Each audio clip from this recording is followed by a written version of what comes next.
Нурсултан Жаныбекович Али Шабдандын кызыкчылыгын коргоо максатында азыр тергөө судьясына ишенбөөчүлүк жарыяладым. Эмнеге дегенде кылмыш ишине толук маалыматтар келбей туруп эле кылмыштын азыркы тергөөчүнүн прокурор менен макулдугун алган өтүнүчтү карап атканда мен эмне үчүн бул нерсени айтып атам? Себеби дегенде адамды тагдыры менен ойнош бул оюнчук эмес.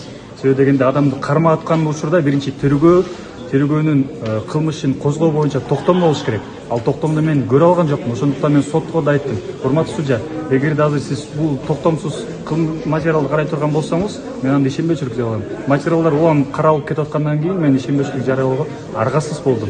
Ошондуктан сотко азыр расмий түрдө мен ишенбөөчүлүк жарыялап, азыр сот кеңешине. Ошондо Али Шабдан кылмыш иши жок болуп атабы? Али Шабдан кылмыш иши айыбы угузулган.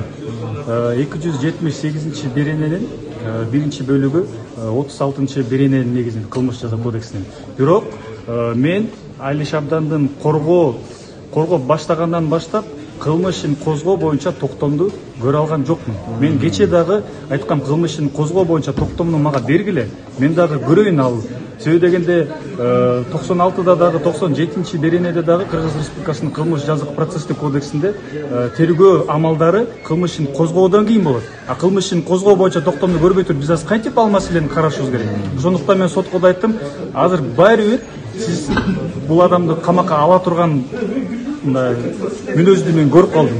Анын үстүнө дагы кылмышын козгоо боюнча токтом да жок экен. Ошондуктан мен сизден сизге ишенбөөчүлүк жарыялоого мен аргасыз болдум деп азыр расмий түрдө ишенбөөчүлүк жарыяладым. Али Шабдан аны колдоп, сот отурумда акыйкатчынын өкүлдөрү да катышат.